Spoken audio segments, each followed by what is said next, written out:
We have Mr. Benga Onitilo's Managing Director, Travel Den, joining me right here on the Business Den. Thank you for having me again. It's great to have you. Good morning. Yeah, morning. And yes, definitely hoping business is going fantastic, at this time, for you, because, I've been looking at, some of the data, when it comes to travel costs. Yeah. And it is not looking pretty at this point. But before we go into all of that, what is motivating the average traveler, at this time? Is it leisure, medical, or what's it, at this point in the summer?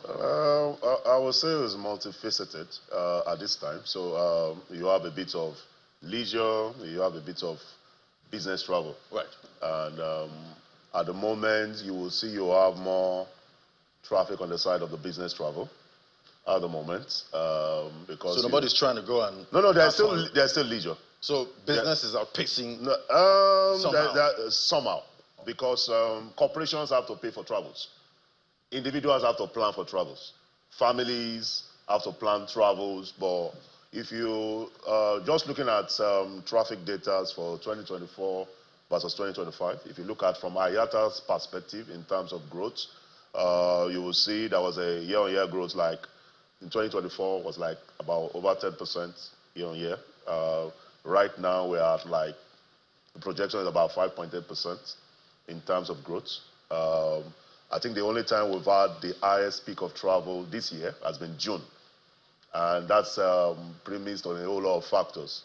Airlines as well are limited capacity at the moment, because if you find out what is happening within the travel space, you have delays in acquisition of aircraft, position of aircraft, spares, there's a bit of slowness in airlines even being able to have access to enough fleet to position for travels.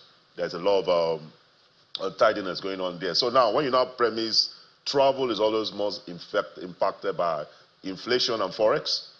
So when you look at that in Nigeria, if you look at NBS, Nigeria Bureau of Statistics, the major impact that we're having on consumer buying power, you have transportation, you have food, housing. Those are the things that have been prioritized more by people. Now that you see that travel demand have slowed a bit, based on even IATA projection.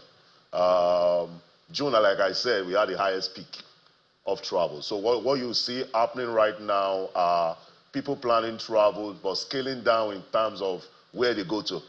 Right. And talking about where they go to, yeah. At this point, we know most of our travelers, they love to go to Yankee for summer. How's that looking? What we're seeing so far, if you look at the costs there, look at those tickets for economy. I think that was about 1.5 million before now.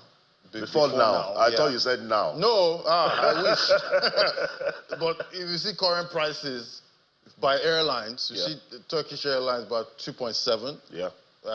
Qatar Airways 2.8 million. Yeah. That's for economy. Yeah. It goes on, and it goes higher, up to Virgin Atlantic. Then, for the business, we see 7 million before. Yeah. So we're looking about 9 million now. On the average, about 10 million for a business travel. And, we have people that, before now, will say, God forbid, I can't fly economy. Has to be business. Yeah. At this point, how's it looking? Even for the people in the business world now, they're scaling down on the cabins they travel.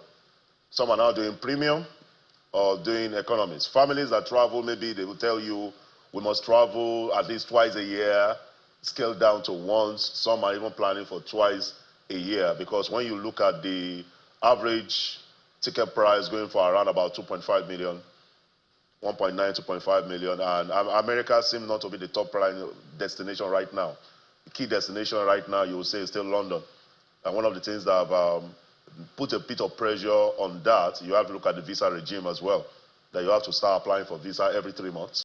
So you have to look at the lowest hanging fruits. What are the lowest hanging fruits? You have to look at places like London. London is just 6 hours away. The seamlessness of processing visa, not like the US. Then also you look at the major price wars going on that route. When you look at what Air Peace did with launching the Heathrow flight from Abuja, which has helped also play a critical factor in terms of pricing. So which means Air Peace is creating a disruption where you can either fly from Abuja or to Heathrow or Gatwick. So that has led to a bit of price war now. So the demand for London, it seems to be the highest. Dubai, that used to be one of the key parts, you have visa regulations and restrictions, not not smiling well on people. Now you have a new policy right now that you must be, if you are 41 and above, that's when you can easily price. But it's still not the most premium destination right now. So you have people, the lowest hanging fruit you have is Doha, Qatar. It seems to be the lowest hanging fruit. So families easily plan to either do that with other destinations. They might decide to do that with either with a Nairobi or with a Cairo. So people look at the lowest hanging fruits where you can ease of getting visa. Is Doha fun? Yeah, it's quite fun. It's quite fun. It's opened up. I think it's one of the, I would say one of the most lowest hanging fruits that travelers have right now in terms of seamless of visas, in terms of flight connection. You will know the Qatar Airlines. They have I think they have connections, multiple connections in several points out of Nigeria. So looking at those, visa restrictions and limits at this point, for someone that's trying to go to the United States, right now you don't have a visa. Yeah. There's no hope for you. Another challenge with the US is even be trying to get appointments. That's still another. So some appointment period for Lagos might be going as far as 2026. For somebody that has immediate concerns, you need to go meet, then obligation. Now it has even stalled even travel for those going for schools.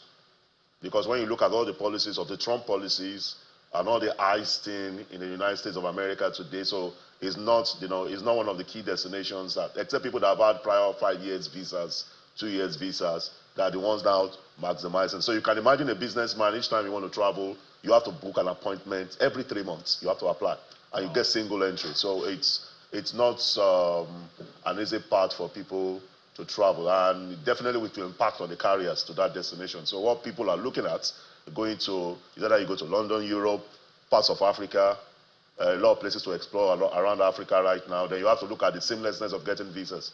Because right now you look at a lot of severe visa restrictions globally. So what people will be thinking about is seamless of getting visa, because it's key. Then also you have to look at foreign exchange in terms of accommodational cost.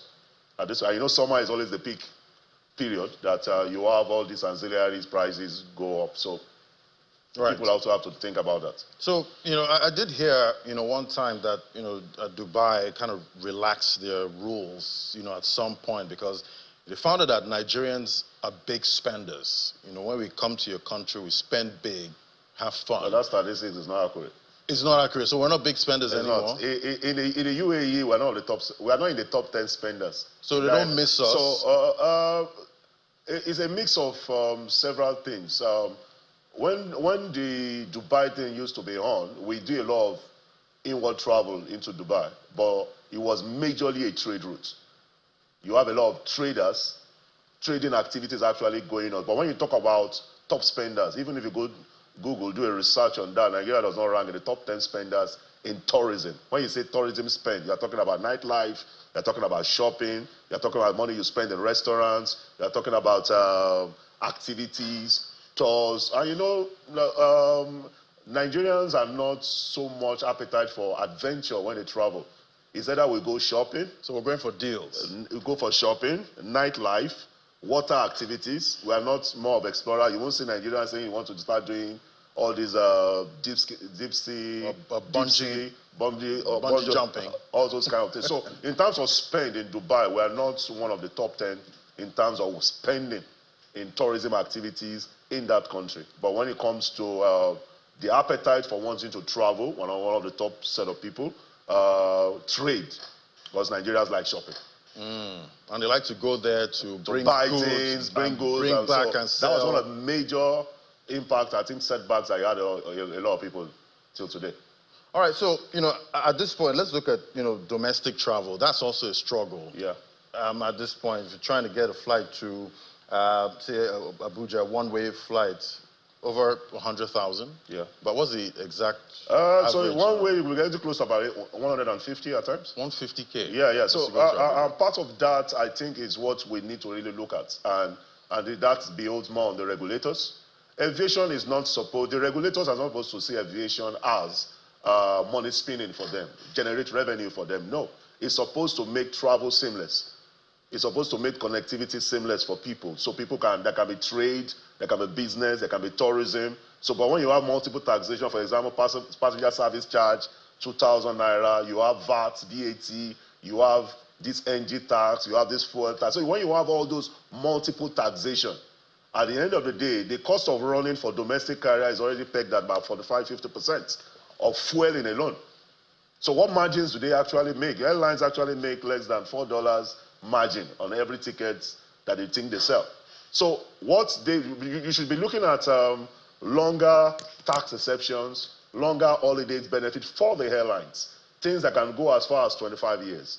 That you are not intermediate as a regulator or as a government imposing such high tariff for operations at the airports, or you are even looking at things about the kind of when they bring in spares, the taxation on the spares for the airlines, the fueling stuff, the 50% of fueling cost alone. Where is that cost going to be passed to? And also, Nigeria is a very high security item when it comes to insurance.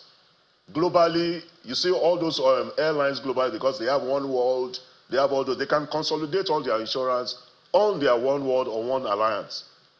So the premium and the cost they pay for all those things are cheaper compared to what our carriers pay. Our carriers pay every duty item on insurance costs. And that's why we have to pay so much to travel within Nigeria. So now, where does that cost go to? So when the regulators are now imposing such higher airport tariffs, navigational charges, so we're supposed to make that even easier for our domestic carriers. It's beyond just, when you impose such levies, you make air transportation more expensive. And that's why you've seen between 2024 and 2025, there has been a scaling down on air transport traffic, domestic transport, because it has scaled so high. And then when you now look at inflationary rates, the people have to prioritize living first before they start thinking of, I have to jump into a plane. So you have to go through the roads at this point. The cost is so high. So that's what I'm saying. The regulators, the Ministry of Aviation, Nigerian Civil Aviation should be looking at how do you reduce some of these tariffs, right, and give these airlines far tax holidays, waivers to lower the pricing. All right, we've been making a lot of moves in Brazil. Recently, the latest one, the signing of bilateral air service agreement, that's BASA, between Nigeria and Brazil. Talk to us about this. Is this a new thing? Seems it's happened a lot in the past, but what can we expect from this one? I have varying thoughts on it. The good side about it is when you sign BASA, many times we sign BASA, but we don't have the airline to run on that route, which is the beauty of this one.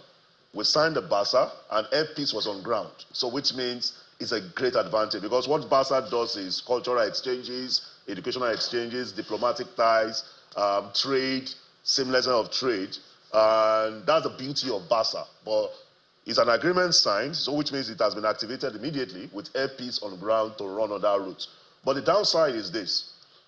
Brazil is the biggest South America. In South America, that's the biggest trading country in the whole of Southern America. The disadvantage of that for Air Peace will be there's no carrier from that region that's flying into Nigeria at the moment.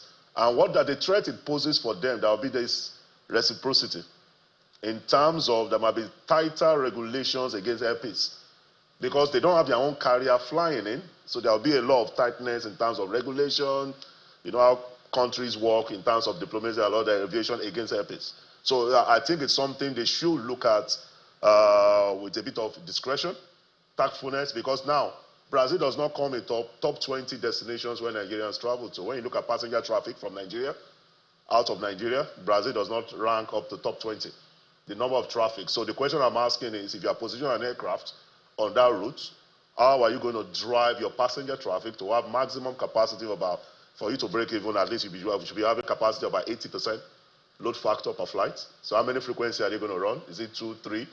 And how are you going to drive that? How are you going to drive traffic into that road? Then you also have to start looking at the issue of visa. Because if visa is not seamless, how do you increase traffic to that destination? The cost of air price ticket. Because presently now when people want to travel to Brazil, you spend maybe about 18 hours to travel, multiple connections.